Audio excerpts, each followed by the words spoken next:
The Void Collective was unstoppable. They were not beings of flesh or energy, they were pure entropy-given consciousness, the physical manifestation of nihilism itself. They consumed civilizations not to conquer them, but to erase the very concept that those civilizations had ever existed. Reality itself was being unmade in their wake. 7 advanced species had united against them. The Mechanical Concordance deployed their most powerful weapons. The Ethereal Collective attacked with mathematics that bent spacetime. The Crystalline Hive coordinated assaults across 17 dimensions. Nothing worked. The Void Collective simply consumed the weapons, the mathematics, the attacks, consumed them all and erased them from history. Humanity had no weapons. They had no dimensional technology. They had no unified consciousness or advanced mathematics. They had survived this long only because the Void Collective hadn't noticed them yet, hiding on the remote colony world of New Terra. But Dr. James Okonkwo had an idea. He stood in the Neural Research Facility, looking at the machine they'd been developing for peaceful purposes, the Dream Loom, a device that could record and amplify human dreams and project them into shared consciousness. It was meant to foster peace, to help different species understand each other through the lens of human imagination. James believed it could be a weapon. They consume reality, he told the assembled leaders. They erase what is. But what if we showed them what could be? What if we attacked them with possibility? The ethereal commander was skeptical. Dreams are not weapons. They are unstructured neural noise. Exactly, James replied. You've been fighting them with order. With logic. With things that can be consumed. But dreams are chaos made beautiful. Dreams are contradiction. They're impossible. And the Void Collective has never encountered anything it couldn't consume because everything in the universe follows rules. But dreams break every rule.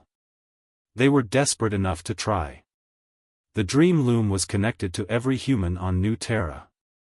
10,000 minds, all dreamers, all connected.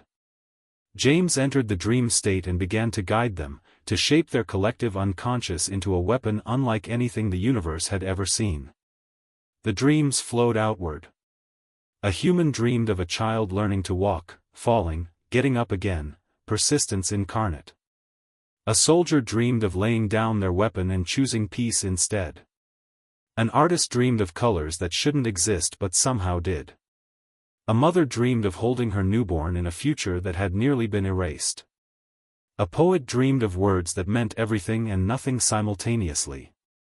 A musician dreamed of a symphony that rebuilt broken things. 10,000 contradictions. 10,000 impossibilities. 10,000 beautiful, illogical, powerful dreams all flowing toward the Void Collective like a tsunami of meaning. The Void Collective encountered something it had never known existed. Hope. The entity tried to consume the dreams, but dreams don't work like that. You can't erase hope.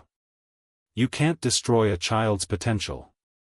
You can't eliminate the human capacity to imagine a better future.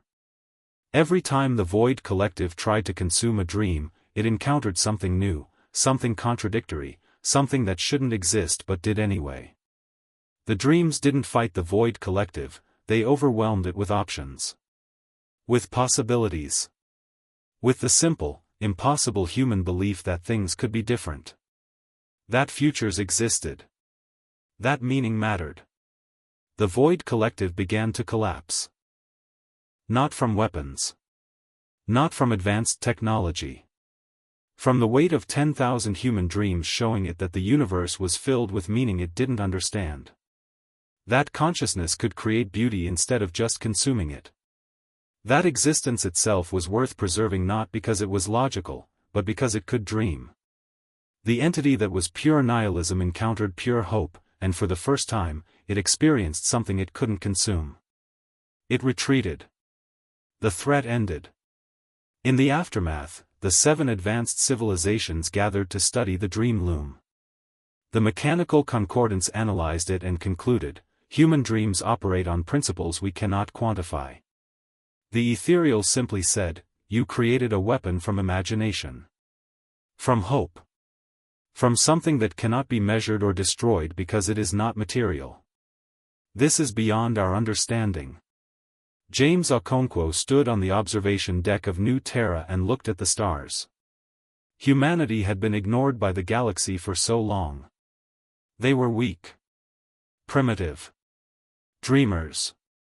And that was their greatest strength.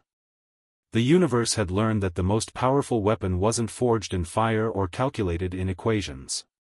It was born in the sleeping minds of a species that refused to accept that their dreams didn't matter.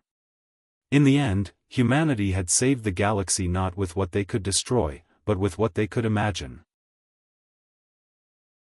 Kindly like and subscribe channel. Thank you.